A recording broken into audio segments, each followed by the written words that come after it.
Podium లేకపోతే కొంచెం మాట్లాడడం కష్టం నాకు. అంటే ఎలా ఉందంటే నగ్నంగా ఉన్నట్టు ఉంది పోడియం లేకపోతే.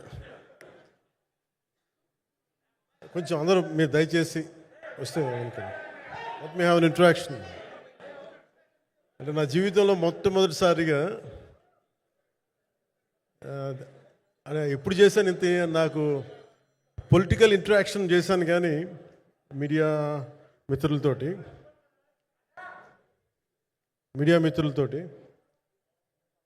సినిమా పరంగా నేను ఎప్పుడు ఆలోచించలేదు, ఎప్పుడు నాకు చేయలేదు.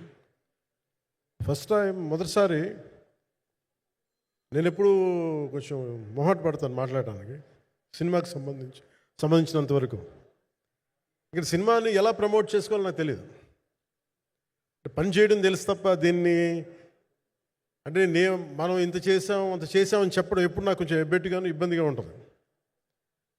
ఇంకా నేను చాలా యాక్సిడెంటల్ యాక్టర్ అండ్ ఇంకా గత్యంతరం లేక టెక్నీషియన్ అయిన వాడిని. నాకు నచ్చే సన్నివేశాలు, నచ్చే సినిమాలు చేసుకోవడానికి. ఆ పరిస్థితుల్లో ఇది నా మొదటి ఇంటరాక్షన్. ఇది నా పర్లేదు కూర్చోండి.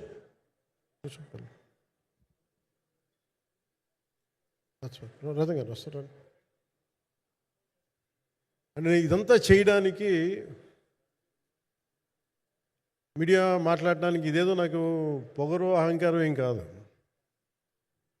సినిమా గురించి నాకు చెప్పుకోవడం ఎబ్బెట్టుకోవడం, ఏం మాట్లాడాలో తెలియక, చెప్తే ఎక్కువైపోద్దా చెప్తే తక్కువ అయిపోద్దా అని. కానీ ఈ పర్టికులర్ ప్రెస్ మీట్ ఎందుకు పెట్టానంటే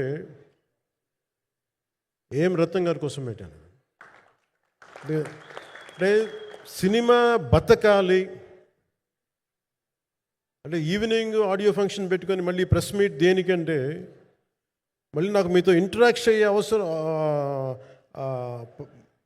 ఫంక్షన్ తర్వాత ఉండకపోవచ్చేమో అని చెప్పేసి అదొకటి మేజర్ ఒక ఇది కన్సర్న్. అదొకటి. అంటే రత్నం గారు అంటే ఈవినింగ్ చెప్దాం అనుకున్నా, బట్ స్టిల్ ఇప్పుడే చెప్పేస్తున్నాను ఈ మాట. త్రివిక్రమ్ గారు రాసిన ఒక డైలాగు అజ్ఞాతవాసిలో, ఒక చిన్నపాటి సౌకర్యం కోసం, ఇక్కడ మీరు కూర్చున్న ఒక చిన్నపాటి కుర్చీ కోసం ఒక యుద్ధమే చేయాల్సి వస్తుంది. అలాంటిది ఒక సినిమాని చేయడం అంటే ఎన్నిసార్లు మినీ యుద్ధాలు చేయాలి, ఆర్థికంగా కావచ్చు, క్రియేటివ్గా కావచ్చు, వీటన్నిటికీ సంబంధించి. అలాంటిది నేను ఎప్పుడు కూడా సినిమాల్లోకి రాకముందు ఏం రత్నం గారు లాంటి వ్యక్తి నా ప్రొడ్యూసర్ అయితే బాగుండు అనుకున్నాను. భారతదేశానికి పాన్ ఇండియా సినిమాని, ముఖ్యంగా రీజనల్ సినిమాని జాతీయ స్థాయిలో తీసుకెళ్ళిన వ్యక్తి ఆయన. తమిళ సినిమాని చాలా ఛాలెంజింగ్ తెలుగులో డబ్ చేసి దాన్ని స్ట్రైట్ సినిమాలతో సమానంగా ఆడేంత సత్తా చూపించిన వ్యక్తి. Film industry creative ability, creative potentiality పెంచిన వ్యక్తి. ఈ సినిమా చాలా ఒడిదుడుకులు ఎదుర్కొంది, 2 కరోనా పరిస్థితులు ఎదుర్కొంది. అన్నిటికీ మధ్యలో సినిమా మన క్రియేటివ్గా కొంత ఇబ్బంది ఎదుర్కొంది. అల్టిమేట్ ఆబ్జెక్టివ్ సినిమా బాగా రావాలని, నేను ఎప్పుడు ఏం చేసినా సినిమా బాగా రావాలి అనుకుంటాను. ఈ సినిమాకి ప్రత్యేకించి ఆయన తపన చూసి నేను ముఖ్యంగా పొలిటికల్ ప్రాసెస్కి వెళ్ళిపోయిన తర్వాత, పాలిటిక్స్కి వెళ్ళిపోయిన తర్వాత, డైరెక్షన్ అని వీటికి దూరమై క్రియేటివ్ పార్టీకి దూరం అయిపోయిన తర్వాత, పాలిటిక్స్ నా ప్రైమరీ ఫోకస్ అయిపోయిన తర్వాత, మళ్ళీ దృష్టి పెట్టి సినిమా కావాలి మీరు చెయ్యాలని చెప్పి నా దగ్గరికి వచ్చి కోరుకున్నప్పుడు నేను ఎంత బెస్ట్ ఇవ్వగలను ఆ సినిమాకి అంత ఇచ్చాను. నేను అంటే నా బెస్ట్ ఇచ్చాను. అంటే నేను అంటే అన్నిటికంటే కూడా నేను ఇవ్వలేనిది టైం ఇవ్వలేను నేను. కానీ అలాంటి పరిస్థితుల్లో ఒక క్లైమాక్స్కి దాదాపు 57 రోజులు షూట్ చేయాల్సి వచ్చింది. మండు టెండ బాగా, ఇట్స్ కైండ్ ఆఫ్ ఒక మిడ్ మే అంటే చాలా పిచ్చి ఎండ అన్నమాట. అలాంటి ఎండల్లో చాలా కాలం తర్వాత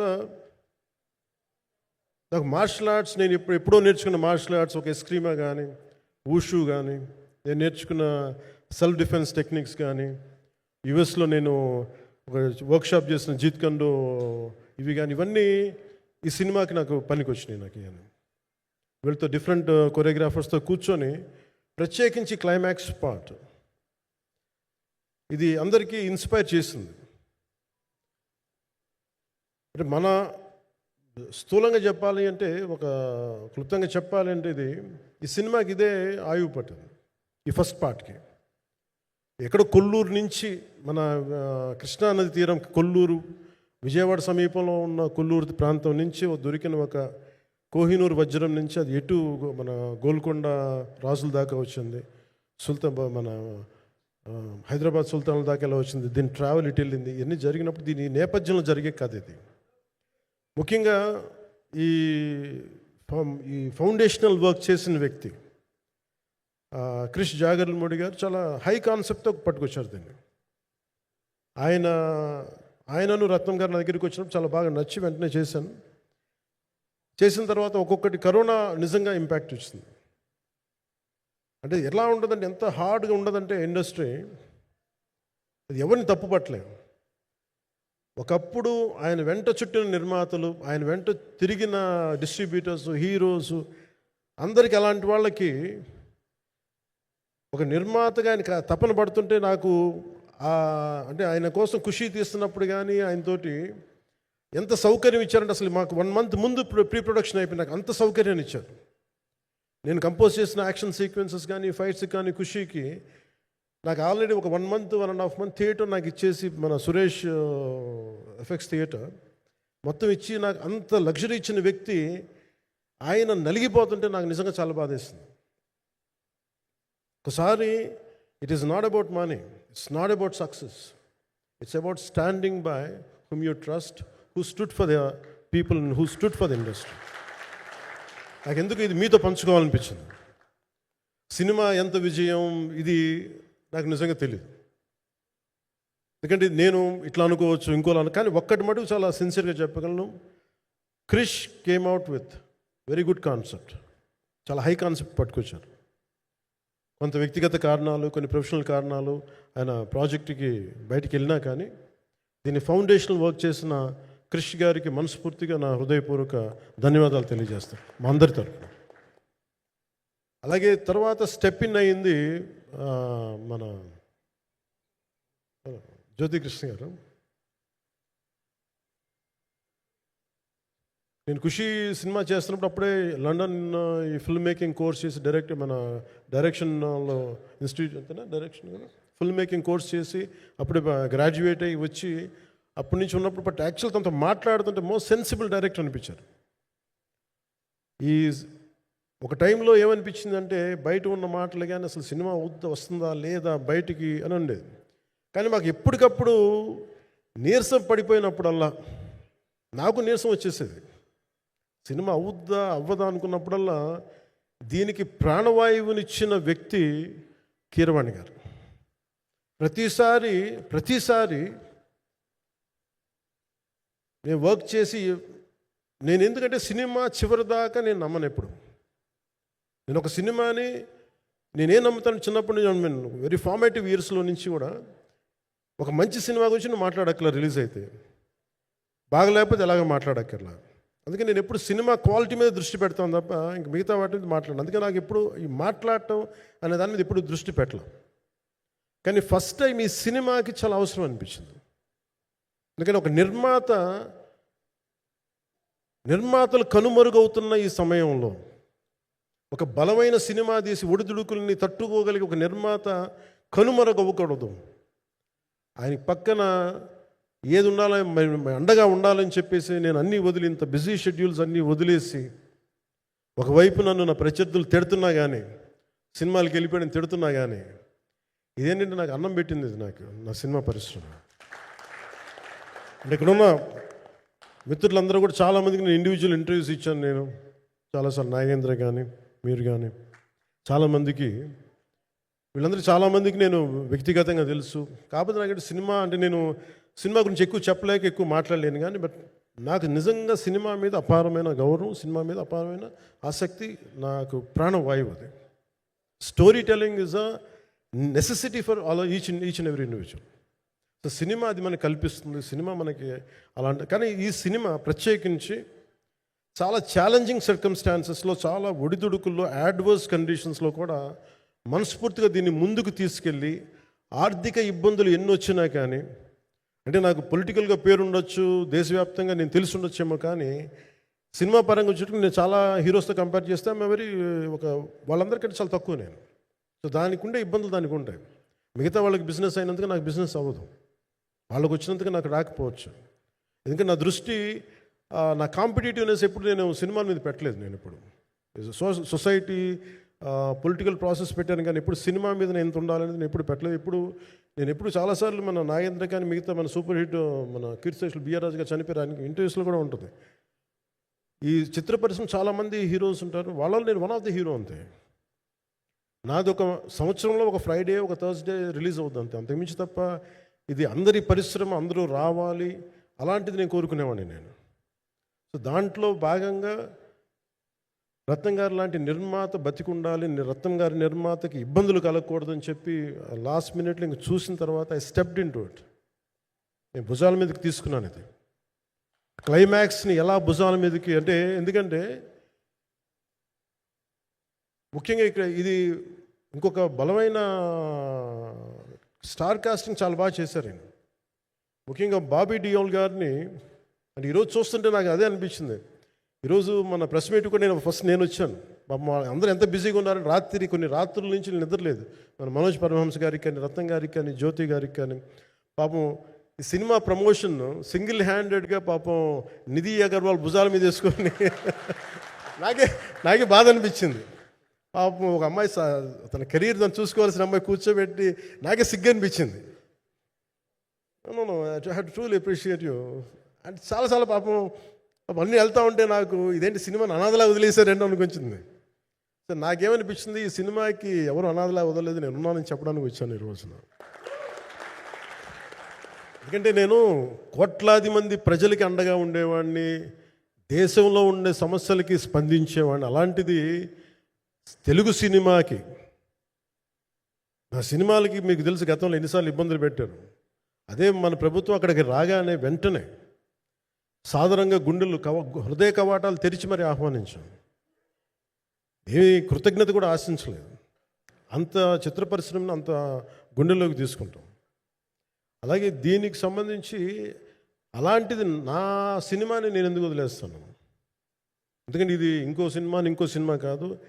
ఒక మేకప్ మ్యాన్గా ప్రారంభమయ్యి ఇంకో ప్రొడ్యూసరు, డబ్బులున్న ప్రొడ్యూసరు, పెద్ద జీవితాల నుంచి వచ్చిన ప్రొడ్యూసరే కాదు, చాలా చిన్న స్థాయి నుంచి,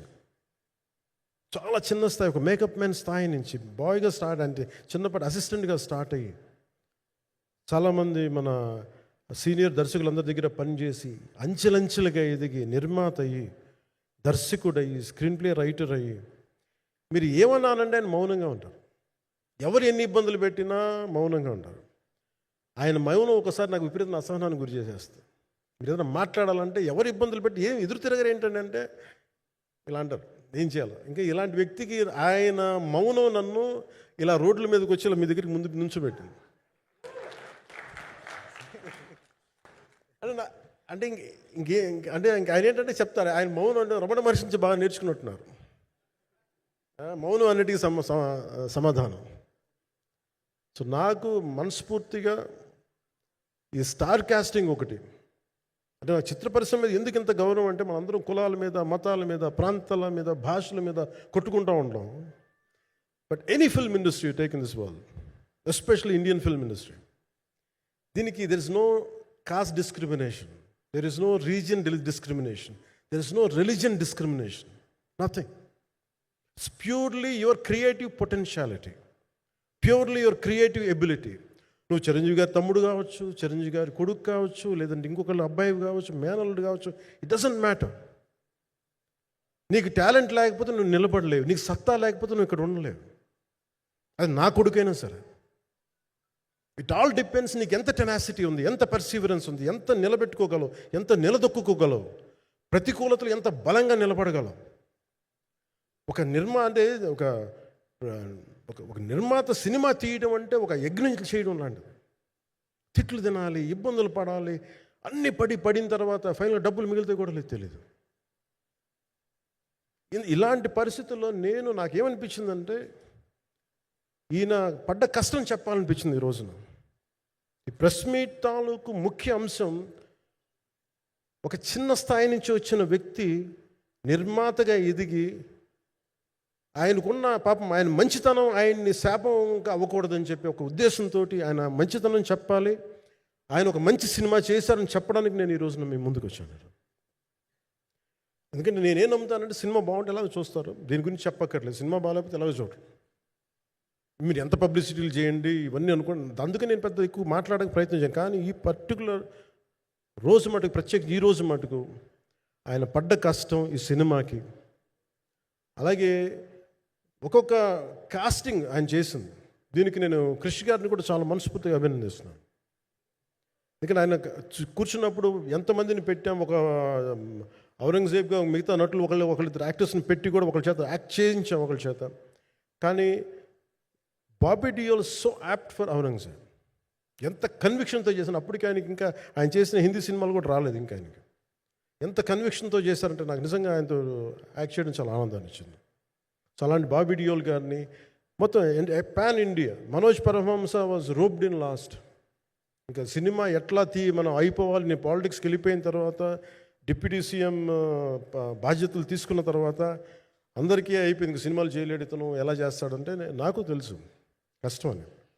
నేను ఎలా చేశాను ఈ సినిమా అంటే, పొద్దున్న 2 గంటలు చేసామని, బ్రేక్ఫాస్ట్ టైము లేదంటే నా ఎక్సర్సైజ్ టైంని కొంచెం మిడ్ నైట్గో లేదంటే ఎర్లీ మార్నింగ్ 4 గంటలు పెట్టుకొని, ఆ 2 గంటలు ఏమి దొరుకుతుందో ఆ 2 గంటలు ఇస్తే జ్యోతి, మనోజ్ గారు, మన రత్నం గారు వీళ్ళు కూర్చొని ప్లాన్ చేసి, అది కూడా నా ఆఫీస్కి, నా పార్టీ ఆఫీస్కి కూతవేటు దూరంలో ఉన్న ఒక మా స్నేహితులు ఒక వాళ్ళ గోడౌన్ ఉంటే అక్కడ కూర్చొని షూట్ చేసాం.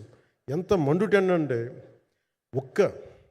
అసలు దాంట్లో కూర్చొని మ్యాట్ వర్క్ చేసి మీరు ఫైనల్ రిజల్ట్స్ చూస్తే ఇది ఇక్కడ చేశారంటే అంత ఆశ్చర్యం అనిపిస్తుంది. Hats off to Manoj Paramahamsa garu. And ఈ సీన్స్ అన్నిటికీ ప్రీ విజువలైజేషన్, ప్రతి సీన్ చేయబోయే ముందు అసలు నాకు ఏమనిపించిందంటే, సినిమా చేయగలమా లేదా అనే పరిస్థితుల్లో జ్యోతికృష్ణ గారు ముందుకు వచ్చి నాతో మాటలు నేను చెప్పలేదని, ఇది ఇలా చేస్తాం అలా చేస్తాం ఏం చెప్పలా, ఏమి చేయబోతున్నాడో ఎవ్రీథింగ్ వాజ్ ప్రీ విజువలైజ్డ్. ఈ సీన్ ఇలా ఉండబోతుంది, ఈ చేయబోయే సీన్ ఇలా ఉన్నది. నాకు దాని మీద ఆత్మవిశ్వాసం కలిగింది. నాకు లేదు, ఒక సత్తా ఉన్న దర్శకుడు, తెలుగు చిత్ర పరిశ్రమకి సైజ్ తీయగలిగేవాడు, మంచి సాలిడ్ ఎడిటింగ్ సెన్స్ ఉన్నవాడు, మ్యూజికల్ సెన్స్ ఉన్నవాడు. అలాంటి వ్యక్తికి మనోజ్ పరమహంస గారు తోడారు. వీళ్ళిద్దరు కాంబినేషన్లో రత్నం గారి అనుభవంతో ఈ రోజున ఒక మంచి ప్రోడక్ట్ అయితే తీసుకొచ్చాం.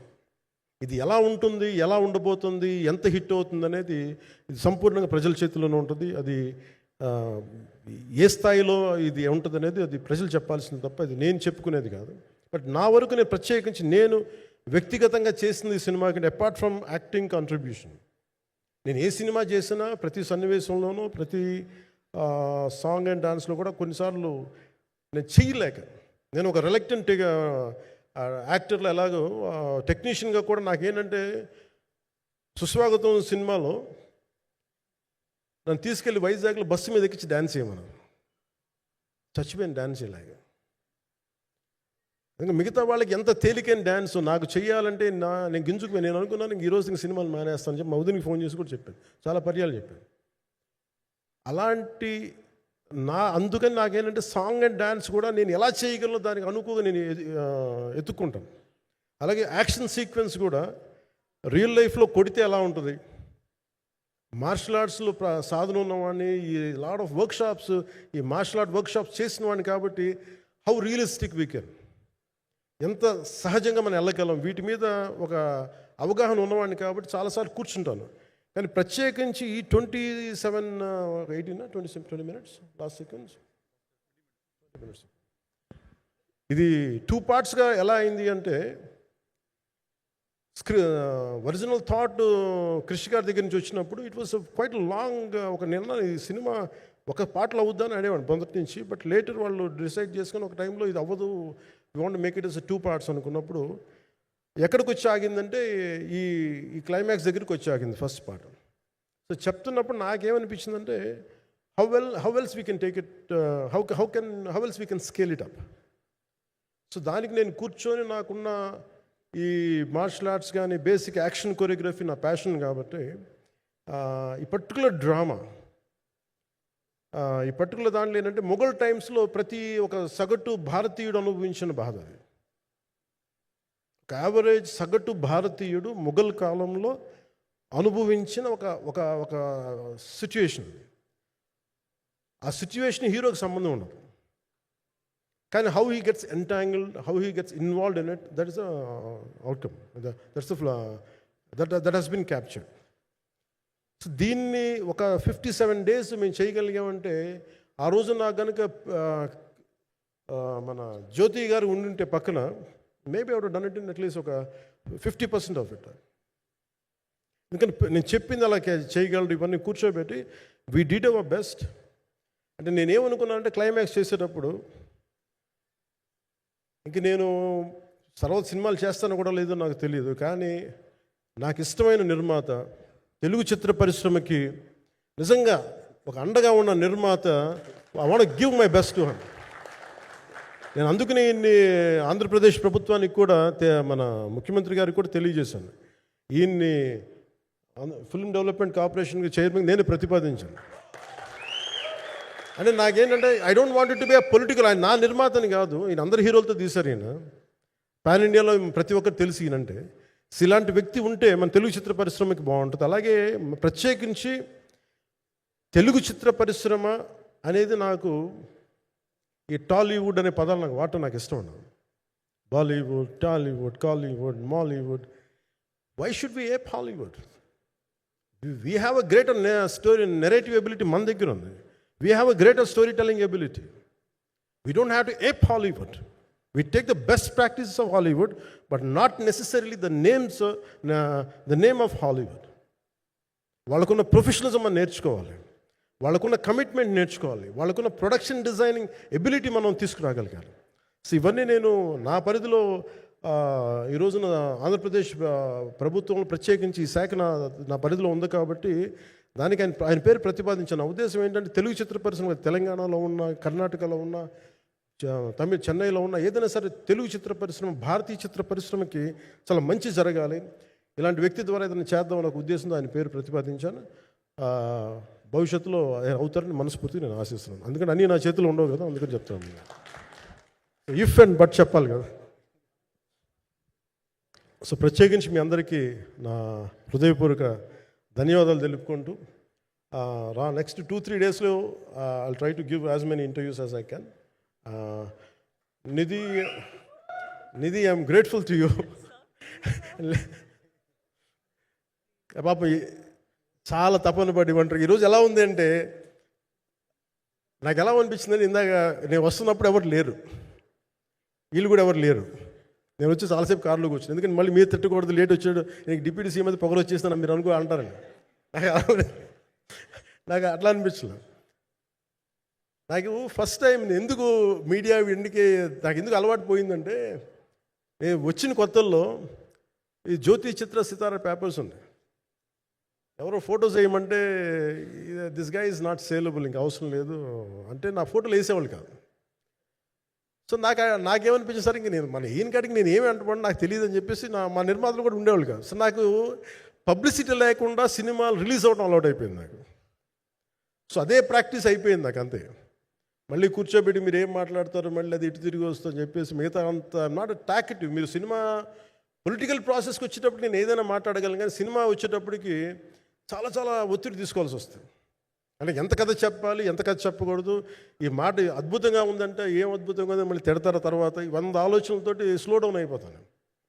బట్ కానీ నాకు మనస్ఫూర్తిగా ఈ సినిమా ఐ హోప్ వచ్చిన ప్రతి ప్రేక్షకులందరికీ కూడా ఒక మంచి అనుభూతిని ఇస్తాను నేను మనస్ఫూర్తిగా నేను నమ్ముతున్నాను. ఖచ్చితంగా అలాంటి అనుభూతిని ఇస్తుంది. మీరు థియేటర్లోంచి బయటికి వెళ్ళేటప్పుడు మటుకు విల్ గో విత్ ఒక ఎనర్జెటిక్ ఫీల్తో వెళ్తాయి, అంతవరకు అయితే చెప్పగలను నేను. ఎందుకంటే నేనే నమ్ముతాను, సినిమాకి వెళ్ళేటప్పుడు సినిమా ఒక స్టోరీ చెప్పినప్పుడు నా జీవితంలో చిన్నపాటి ప్రభావితం చూపించాలి. అలాంటి ప్రభావం, అలాంటి ఎనర్జీ ఇచ్చే సినిమా అవుతుందని మనస్ఫూర్తిగా నేను ఆశిస్తూ మీ అందరికీ ప్రత్యేకించి మీ అందరికీ పేరు పేరున ధన్యవాదాలు తెలియజేస్తాను. ఇంకా మాట్లాడాలని ఉంది కానీ సాయంత్రం ఈవెంట్ ఉంది కాబట్టి. సో ఇంకొక మారు నేను చెప్తాను ఎందుకు ఈ పర్టికులర్ ప్రెస్ మీట్ అంటే, I want to tell you, I'm grateful to each one of you. I'm grateful to you. Thank you for standing by us. Thank you very much.